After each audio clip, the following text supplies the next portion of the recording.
This is the 12.3-inch infotainment system that you're going to find inside of the Mercedes-Benz GLS 580 and a number of other Mercedes vehicles. So you've got your basic home screen along the very top. There's also a little swipe bar to go to some favorites, and then there's also a tray along the top there too. But one nice thing is that just down the center of the vehicle, so center stack there, you've got a little trackpad, and that's going to let you navigate through everything inside of the infotainment system. You can go that way. There's a home button there. You can jump back. There are also a few little buttons that you can push in order to hot button press for your map. If you wanted to do one for your radio, for media as well. And then you've also got a button press for your phone. So you've got a few different ways that you can actually adjust. And even on the steering wheel, the pad on the top right-hand side, you can also use that in order to move through the infotainment system as well. So you can scroll up, down, across. There's a back button, basic home button there as well. So I'm going to be utilizing a few different things. So you may not see me swiping through the screen, but you'll see me moving around, and that's just because I'm using the trackpad. So along the very top left-hand side, as I mentioned, that's going to be your home screen. There's this one, and that's your user profile. So you've got the option of selecting different users. So if there are multiple people driving the vehicle, you can add in a different user there if you'd like to. I'm going to continue without a profile, but you'd be able to essentially, with a user profile, lock in all of your different presets. If you've got different phones connected, if you've got navigation routes saved, and if you've got addresses saved and things like that, you could lock it right to your own personal profile. There's also the option of searching. So as a default, it's going to search for everything, but you can search for entertainment, phone, internet through your operator's manual. So if you're not sure certain things, so maybe if you wanted to know what's going on with fuel, you can search. You've got fuel reserve, refueling the vehicle, things like that. So if you wanted to know how to do anything, it's essentially going to be a fully digital owner's manual. So it shows you everything that you need to know inside the vehicle. So refueling the vehicle gives you so many different options available here. And then just back home. From there, there's a star icon, and that's your little favorite icon. So you can get to your favorites that way instead if you'd like to. But down the center, there's also a little star button you can push in order to bring up your favorites instead. Favorites give you a ton of options. So you've got loop recording versus single recording. So there's essentially a dash cam that's right above the rear view mirror there. So it essentially would utilize that dash cam. You could loop record, single record, as long as you've got a memory stick available.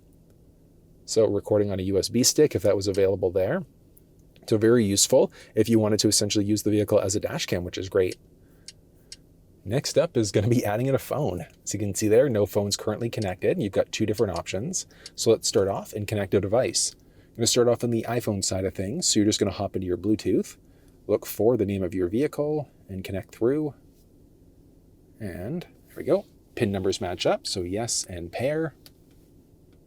Do I want to allow contacts and favorites to sync up? This is not my vehicle, so I'm going to say no to that one. Obviously, if it was yours in your profile, you could select yes there. And fully connected with the option for wireless CarPlay. So it is backwards compatible, so you could use a USB cable if you wanted to, but we're wireless. So let's just use CarPlay. You have to accept it in order for it to work, and it'll take a second there. See, it's trying to connect. There we go, and connected. Look at that. Beautiful. Nice and responsive as well. And then you can still use that trackpad down the center in order to move through. But I mean, there are so many different options. So along the left side of CarPlay, you've got your current time, connection level, battery level, which map was open last, which audio application was open last, and which miscellaneous application was open last. And then you can push this to get to an icon view or a little split view instead. And then back home. And then you can just swipe across if you wanted to get to any of the other options. Now, it doesn't matter if you're in Apple Maps, Google Maps, or Waze, but inside of the iPhone side of things, so Apple CarPlay, you don't have pinch to zoom capability. So you're zooming in and out this way instead. And I said that's the same way for Apple Maps, for Google Maps, and for Waze. But on the Google Maps side of things, you could push the little gear icon for route options, so avoiding highways, toll roads, and ferries. You could change out the map colors, traffic, and a number of other things. I prefer to use Waze, and the big reason why, it works the same way as other map applications with one difference, and that's that if you hit this icon, you could then report if there's traffic, police, crashes, and other hazards and things like that along the route. So if we were, I can't pinch to zoom, go out this way, You can see what's going on. If people mark things on the route as you go, it's going to let you know. So you can see other Waze users. There's an accident that's going on there as well. If there were obstacles on the highway, people parked in the shoulder, things like that, it would give you a heads up and let you know. Audio, there are a ton of options. So Hoopla is a library app, so you can use that if you want to. VLC is an audio app, same idea. You've got YouTube Music and so many other things. It's great. And then on the iPhone side of things, if you go into your settings, general, and then CarPlay, find the vehicle, you could then forget the car if you want to. You can customize the launcher or turn CarPlay off while the phone is locked. You can customize as well. So let's say if you're a bigger fan of having your, maybe like your audiobooks at the top and you prefer to use Waze, you can just do a drag and drop in order to change out the screen. If you don't want to use certain apps, you could then delete them as well. So it's fully removed certain apps from the screen, but they are saved on the phone. If you want to add them back in, you just hit the little plus icon in order to do it. And if you're not a fan of the layout, along the top right-hand side, you can then reset, and that just brings you back to your factory default layout there instead. So pretty straightforward, but that's the basics of using CarPlay. And if you push the home icon down the center stack there, that brings you out of it. You could then hop back into CarPlay that way if you want to. Back home, same idea. Button on the top left, you can push that to get back into CarPlay. And then you've got this little icon there with a phone. And that lets you go back into your devices section. So if we were to connect there, you can disconnect or delete the device, or you can just hop back into Bluetooth instead. So if you didn't want to use CarPlay and you just wanted to be hooked up for phone calls or for audio, you'd have the flexibility to do it. So you can either be hooked up for your phone calls or for your audio, and then it's either Android Auto or Apple CarPlay. But that's how you set up an iPhone inside of Mercedes vehicles. Setting up an Android device is the exact same process. So from this device's screen, or if we were back home for a second there, you've got your phone, so you can swap out that way if you want to. So we hit swap, and we get out to this odd screen. That's not what we're looking for. What we want to do is get to this. So your device's screen again, and we're just going to go connect new device. On the Galaxy, same idea. We're just going to look for that vehicle name, so it'll take a second to scan through.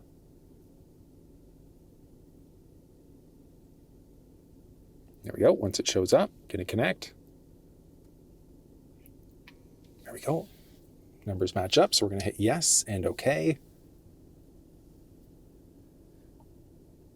And it's just going to take a second to connect. Look at that. And we're fully connected. So very straightforward. And then on the phone, it's asking me, do I want to allow access to contacts and messages? I'm going to say no, because again, this is not my vehicle. But as you can see there, wireless Android Auto. So same idea. Just going to hit accept and start.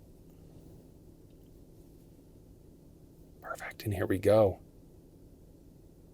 And it's also giving me the option of switching back to CarPlay if I wanted to, but I'm on Android Auto right now. And you've got your same full screen with a very similar app setup along the left side, or icon setup, I should say. So it's your current time, connection, and battery levels, your map, audio, phone. There's also a voice command prompt, so you'd be able to activate your Google Assistant that way. You could do a longer press and hold on the steering wheel to do that, and that's the same way in the iPhone side of things as well. You can push there to get to this little icon view split screen, and then you can push the map in order to go full screen Google Maps. And unlike the Apple side of things, Google Maps on the Android, full pinch to zoom capabilities. You can search for addresses, hit the gear icon to avoid certain things in your route as always, so avoiding motorways, toll roads, ferries, things like that. Back home into this split screen or the icon view.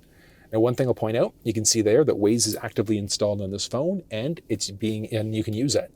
But if you've got Waze on your phone and it's not showing up, I've put together a walkthrough video explaining how you can actually add Waze to any vehicle on Android Auto specifically. So you can find that walkthrough down in the description of this video. But as you can see, they're fully connected. And I mean, it's user-friendly. You've got a series of different options available. So if you wanted to listen to podcasts, if that was available for you, if you had different audio apps downloaded like Spotify, things like that, those would also play through. And then similar to the iPhone side of things, you have the flexibility of adjusting the screen out. You're just going to search for Android Auto, look for Android Auto settings, and you've got a ton of different settings available. But what we're looking for is customized launcher. So you're just going to click on that, and you can see there you've got your basic layout. But let's say if you prefer to have Waze on the top, you're just going to do a press and hold. If you wanted to have Google Maps along the very bottom, so it's the same idea, button press in order to click and hold. But you can see there, it's not adjusting. So it's not dynamic the same way that it was on the iPhone side of things. So what you have to do is go back to the home screen. If you push there, again, that's not what we're after. So we just go back for a second into this little device icon there. And you can see there, we're connected that way. So what I want to do is disconnect from Android Auto, reconnect to Android Auto, and then it launches in, and the changes that we've made have now come into effect. So you just essentially have to disconnect to Android Auto, reconnect in order for that to work. But that's how you set up Android Auto in iPhone devices inside of the vehicle. Hopping back home now, if we go to swap out, you've got your basic Galaxy info there. You can swap out easily to either phone if you've got multiple devices connected. You can swap out this way. And then if we go to the device screen along the bottom, you can see there's a little bit of a mix and match. So if you wanted to have one phone set up for phone calls, one set up for audio, you can kind of do a mix and match this way. So it's either Android Auto or Apple CarPlay. It's not both, but you could have any kind of a mix and match this way instead.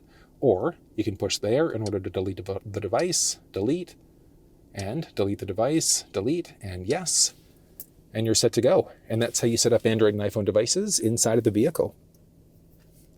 Okay, and hopping back home, next up is going to be navigation. So let's click through, and you can see there, it's nice. Now you can also, as you do a pinch to zoom in that trackpad, it pinch to zooms as well. Really neat. Swipe yourself in. Along the very top, you've also got your where to go. So you could search a few different ways. So you can search by point of interest icons, addresses, things like that. You can type in GPS coordinates. So it'd be latitude first, longitude second if you wanted to search that way. You can just randomly start typing in an address as well. And then if you just give it a second, it's going to start auto-completing because it's based off of a Google search. So you can see there a ton of different options available. Or you can search by point of interest icons. So if you wanted to search for, let's say, a Tim Hortons, nice and Canadian of me, give it a second, and it's going to pull up a series of different options. So you can see there, a lot of different options. Let's go to one that's a little bit further away. So we're just going to click. You can look at different routes that are available. So it'll take a second there, and you can swipe across in order to go a few different ways. And whichever way you end up wanting to take from there, you can just hit start. Please proceed to the highlighted route. And there we go. No device connected, but if a device was connected and a phone number was available for the listing, you can actively call them too. So you can see there, no device currently connected. But along the very top, it's also going to give you what's going on with your turn-by-turn directions there. So your current time. You've also got the option of seeing the full route. Click down. You can also get rid of the prompts. Please proceed. So you saw there, it just kind of cut her off. So please proceed to the highlighted route. If you're not a big fan of getting those notifications, you can turn them off if you wanted to. But one great thing is that when you've got a route going there, it also shows up inside of the head-up display. So you can see your full turn-by-turn directions right inside of the display as well. So very, very useful that you've got that available. You could push there to see your full route along the way. You can look at alternate routes. You can hit the gear icon there in order to see a few different things. So if you wanted to avoid highways, toll roads, carpool lanes, tunnels, you can view traffic and so many other things on the route as well. You can get reduced messages, turn messages off completely when you're coming to an upcoming turn. Or if you search, let's say if you wanted to go to a gas station first. So we're going to go fuel, point of interest icons that way. We can look for things along the route. So let's go with this random Petro-Canada. We can replace the end destination, or we can add it as a waypoint. The route is being calculated. There we go. Please proceed to the highlighted route. So we can see there what's going on. Push there in order to get your full route as well. And then back down. So it's very straightforward actually using the routes and maps inside of the vehicle here. Please proceed to the highlighted route. Nice. You can push the back button along the very top left in order to get to this page. Then you can hit the little X icon there in order to completely remove the route. But if we go back in, you can see the previous destinations. And then you've also got the option of adding in a home or a work address. And one of the big benefits there is that you could then say, hey, Mercedes. How may I help you? And you'd be able to ask your assistant to navigate home, navigate to work, or even searching for point of interest icons and gas stations and things like that. So you can search using your voice instead. As I mentioned, you've got your previous destinations, but you can easily delete the entries this way instead if you want to. Yeah, it's really straightforward using factory navigation inside the vehicle. That's really the basics of what you need to know there. Hopping back home, you've got your home address there as well. And then shooting across, next up is radio. So radio, let's mute that out. You've got your favorited stations. You can also jump between your stations that have been saved as well. As you can see there aren't many stations that were saved. You can push there to save it as a favorite instead. So let's say if you're a big fan of listening to certain stations. 94.9 FM. There we go. So it's chained to the station. We could push that in order to save it now as one of our presets or one of our favorites. So we go down along the very bottom and we've got that station that we've saved. You can push there in order to delete if you want to, but let's add in one more. Let's go to SiriusXM for a second now. SiriusXM gives us a few other options. So you've got all of your available stations for SiriusXM here, but if we go and go this way, you can see all of your available channels. So channel lists, there's category views that's available. You can see featured, tune lists, and that's the same. So we can go across here if you wanted to look at all the stations available for AM, FM, SiriusXM. So if you're new to an area and you're not sure what's available, you can go through and save all of the presets that you're a fan of listening to. And then if we were to hop back out, you've got all of your different favorite stations that are available now. So there are 3 different stations that we've added in. I guess technically 4, including that SiriusXM station. So you could easily hop between presets that way as well if you want to. Along the steering wheel, you'd also have the flexibility of adjusting your stations out that way. But like I said, just using the voice command prompt on the steering wheel is the easiest way to go. If you push on the station there, kind of gives you this larger view instead. And then go back down to the very bottom and you've got the different stations that we've set up. So we've got our 3 different FM stations specifically. You could edit the entry out if you want to, so you'd have the flexibility of being able to move it up or down. So if you wanted to adjust the way that your presets are set up, you could do that. You could push delete along the right side in order to get rid of your presets as well. HD radio is available there as well, and then you can get to a series of other settings.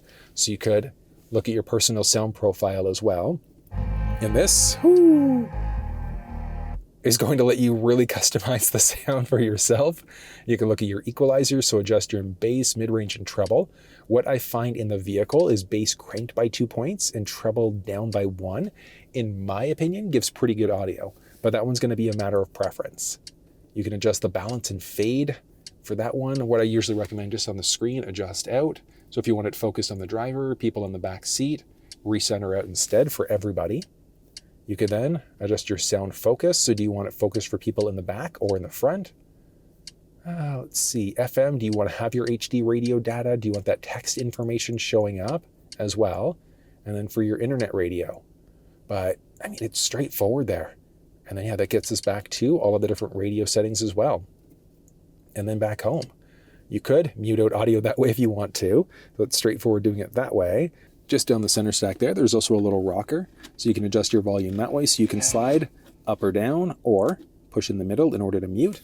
And then along the steering wheel, there's also the option of sliding up and down this way for your audio or pushing down in order to be able to mute out that way instead. And then for your radio, you can get into all of your additional settings that way. So it's kind of neat that there are so many ways you can kind of jump into things. Shooting across is media. So media, if you had a phone connected or another Bluetooth device, that would show up. You've got Android Auto, Apple CarPlay, etc. if those were connected. There's online music that's available. You do have to be connected to do it, but best one, USB. So there's USB options that are available, but it's strictly going to be USB Type-C. So if we pull this out for a second, so this has a little adapter to go from USB Type-A to USB Type-C. So USB-C is the only option, and there are ports that are located strategically throughout the vehicle. But you have to be plugged into one of the data ports by the wireless charge pad in the center stack there in order for it to work. So after you've plugged in, you can see there it launches up. We can hit there in order to see all of the available songs that are on the stick. So we just hop into one. So the audio inside of the vehicle is really, really good. There are 2 different speaker choices that are available. Like I said, the audio is great. And then one other really nice thing is that the vehicle, when you're parked, also has the option for video playback. So if you wanted to watch video while you're parked, you've got that flexibility because the second that you switch into drive, You can see there that content's not available. So you can watch video inside the vehicle, which is amazing, but it's not going to be video while you're driving. So strictly where you're parked, but I mean, I love it. There are a lot of different media sources or media types that are available, but I just love that you've got the option of either AM, FM, SiriusXM, USB, audio, and video. It's amazing. You can pause media that way. You can hop inside to your basic media options there instead. There are different apps that are available inside the vehicle too. So your Mercedes app, weather, dash cam, pairs, there are a series of different ones that are available. Ooh, Sudoku. That's really cool. Neato. Yeah, so it's just kind of loading up here. So there are different games that are available that you can download, different apps that you can download right onto the system itself as well. So it's not a full Android tablet experience, but that's really cool. So you've got a series of different levels that are available. You can get hints there if you want to. Kind of like that. So if you're a little bit more of like a games person, you could play some games that way as well. I kind of like that. You can look at photo galleries, Mercedes information. Interesting. And then your basic Mercedes apps as well. Nice. And you can hop into weather that way. That's useful. You've got the Mercedes store available, so you'd be able to download additional apps. Series of different comfort settings, and the comfort is amazing. So one nice thing is that you've got the option of doing different types of massages for, let's hop into one, the driver and for the passenger side. And the massages are really, really nice, but you can see where the massage is actively going. You can have it intense or more of a relaxing type of massage instead. You can do activating massages. Workout massages are kind of neat because what you're going to do is, as you notice it going through different parts of the back or the seat, you just kind of move your back one way versus the other to get a deeper tissue massage instead. There's workout cushion massages, mobile massages, and things like that. So these are very, very nice, especially if you're going on distance drives. From there, different options for seats. The seat kinetics, an interesting one, because that essentially is going to give the seat a little bit of a wave as you're driving. It's really hard to kind of show it and justify it. Like, you're not really going to be able to see much as you're actually sitting down, but it's kind of neat because it like essentially waves the seat as you're moving. So it kind of keeps the seat going. It's a really neat feature. You can have it for the backrest, for the seat surface. You can include the lumbar and how long do you want it to run for. From there, you can adjust the lumbar for the vehicle as well. So if you wanted to, you could really customize it and make it your own. Love that. Your side bolsters as well. So how much do you want it hugging your body? So do you want it nice and loose, or do you want it nice and tight instead? So if you want that sportier driving experience, you've got that option again for the driver passenger side. There's a heating balance even as well. So the heating balance is a neat one because do you want it focused more on the lower part of the body, upper part of the body, centered out instead? And that's the same for the driver and for the passenger side. And then the option for additional heated surfaces. So you could toggle on individual surfaces. So if you wanted the armrest to be heated inside the vehicle, so that would be the driver and the passenger side armrest along the door, and then even down the center there as well. So this part of the armrest would be fully heated. It is really, really neat. It honestly, it weirds you out the first second, but then once you realize how amazing it actually is, especially in the wintertime, it's actually a surprisingly useful feature. You can have the seat automatically adjust specifically for your height, so it really customizes it based off of you, and then you can reset it to bring it back to the factory default there instead, and then you can adjust it out. There's the option of adjusting the ambient light. You can have either multicolor, so it's going to show different colors across the vehicle. You can have it as a single color instead, so if you wanted it monochrome, you can adjust it out so that it is any color that you'd like. It is really, really neat, especially the way that it looks at night. Like, I absolutely love the effect. You can adjust the brightness as well. You can link the zones up together. You can have it go for effects, so greeting as you walk towards the vehicle, multicolored animations as you change climate out and things like that. It's really cool how much you can customize this. You can hot button press in order to activate your driver's seat massage. You can go inside to your ambient light colors there as well. And there is an off-road mode. So you've got your off-road option for the cluster screen. So if we move through, you've got your off-road mode. There we go, specifically for the cluster. So you can kind of have a little bit of a dual setup. So if you are actively taking your vehicle off-road, you can see what's going on with the vehicle pitch and roll, your GPS coordinates and things like that. And then so many other options. Your downhill control if you wanted to. You could turn on your traction stability control, things like that. The beeping that you get as you get closer to obstacles, you can toggle that on or off. Do you want your camera going as well? So again, very useful if you're going off-road. I love that because it shows you this really neat cutout. So as you start to drive, you can see what's going on everywhere around you. Like if you're an off-roader, that is a very, very useful setting. You could then show off your suspension, tire pressure, your GPS positioning, engine data, and so many other things.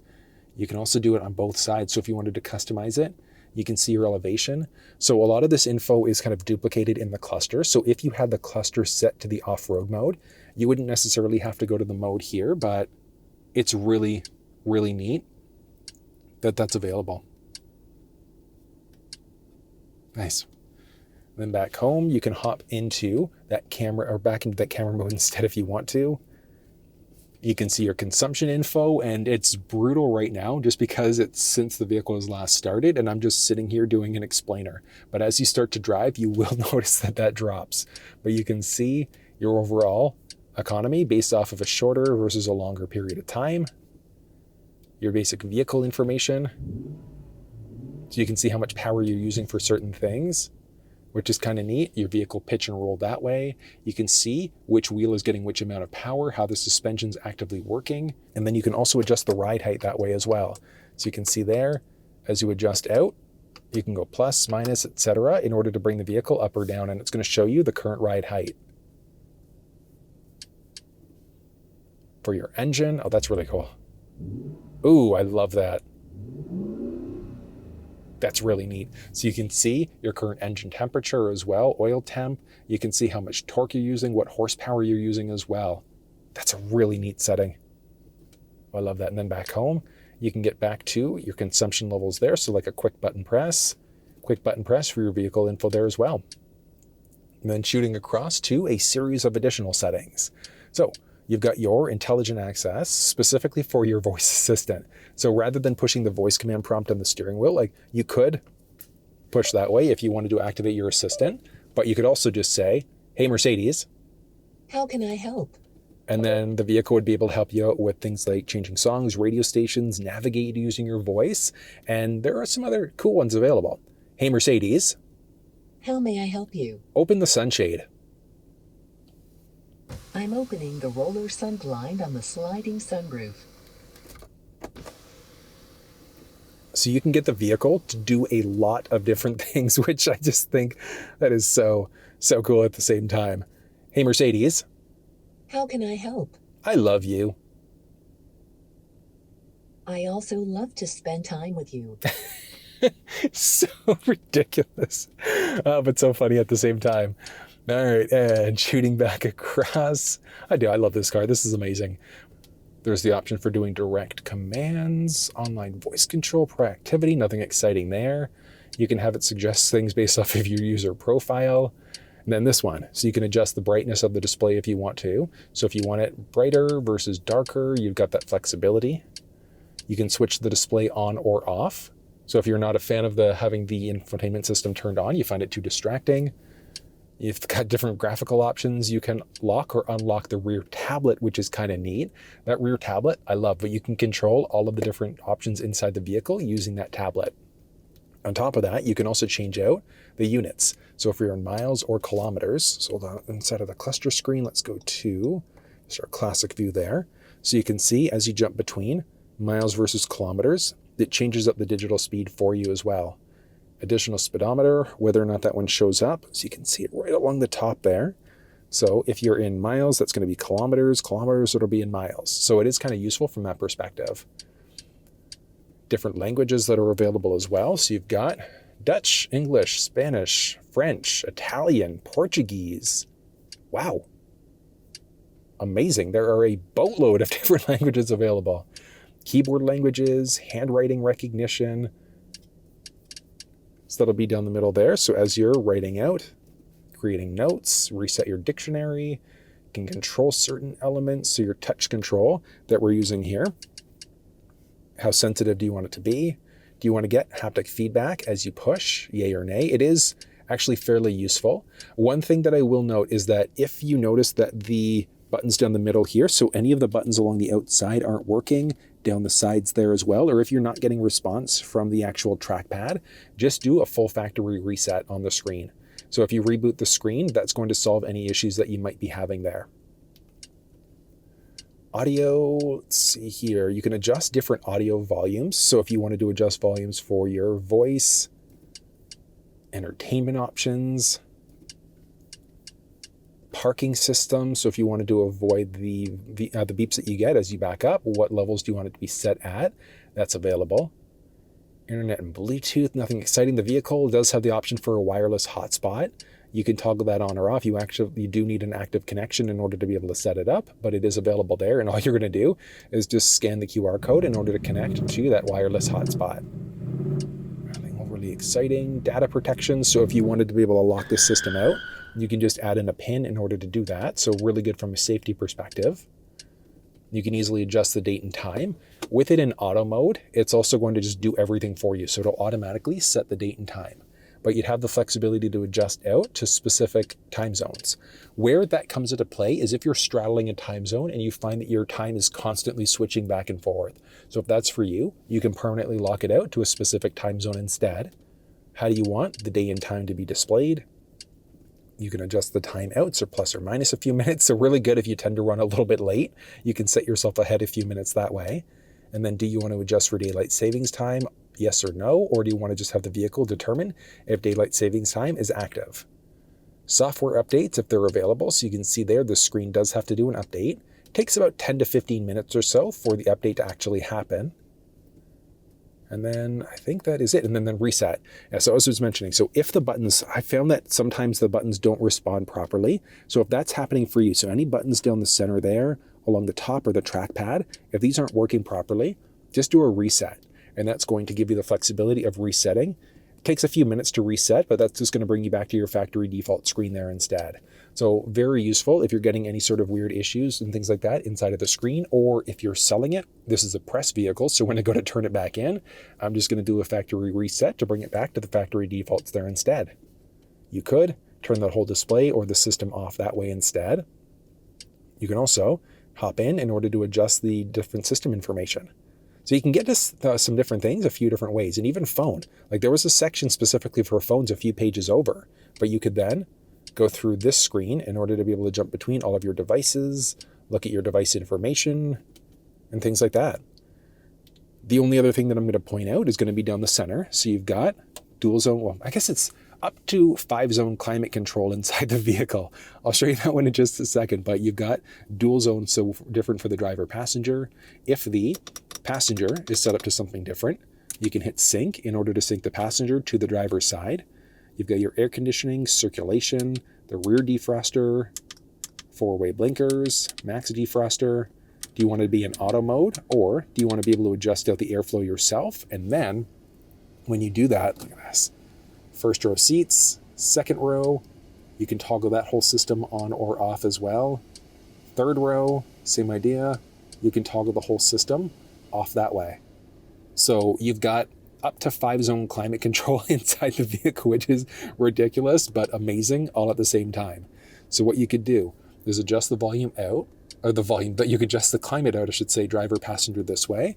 But for the first row, you can just use the toggles that way. But you can adjust out if it's going to your windshield face feet, putting it in the auto mode.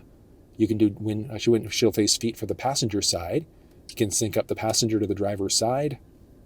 Second row is the same idea. So you can control the driver passenger side for the second row, face or feet, and you'd have the option for third row climate control too. So you've got your different modes that are available there too. And then you can adjust out air quality. So do you want ionization going? And then there's also fragrance available at the same time. But then down a bit more, you've also got, so this is going to be typical, but shooting open, you've got your wireless charge pad, 2 USB Type-C power points there. So you can use those for data or charging, but they're strictly USB Type-C. You can hook up through Android Auto or Apple CarPlay that way instead if you want to, so through a physical connection. There are some cup holders down the middle that are both ventilated and heated at the same time. So it's either going to be ventilated or heated, not both. So you can't have one cup for the other. But if you wanted to keep drinks hot or cold, you would have the flexibility to be able to do it. And then down the middle, so for the actual trackpad, you've got your back button, home button. You can also seek out this way instead if you want to. There's also dynamic mode. So that's going to give you the flexibility of customizing the drive mode that you're in. And I mean, I love it. So the sport mode is my favorite because that's going to tighten up the suspension. It's going to tighten up the steering and things like that. And rather than the vehicle shifting at, let's say, maybe 2,500 RPM, it's going to shift out at like 4,000 or 5,000 RPM instead. So it gives you a much sportier performance in comparison. But then you'd also have the flexibility of creating your own custom mode instead. And with your custom mode, what do you want it to do? Do you want to have your drive mode in comfort versus sport, suspension, steering, stability control, things like that? So you can really customize it in order to make it your own. It's honestly really neat. Yeah, the individual mode is nice, but I mean, it gives you so many options. From there, there's also this button, which is going to be for your 360 camera. So you could button press there in order to save your position. The beeping that you get as you back up or get closer to obstacles, turn that on or off. There's also parking, so there's park assist available inside the vehicle. If you want to know how the park assist system works, check down in the description. I put together a walkthrough showing it off. You can see your front camera, a front wide view, back camera, back wide view. You can see your left side camera, your right side camera, your full camera, and then your backup view there as well. So if you're backing up or if you're going to attach a trailer to the hitch, whatever the case may be, you can go that way instead. Really neat. And then just button press the camera in order to turn it off. And just go back. And then down, you've also got your little car icon there, which is going to pull up your different functions that are available. So turning the head-up display on or off, stability control. There's a car wash mode as well, which is really neat.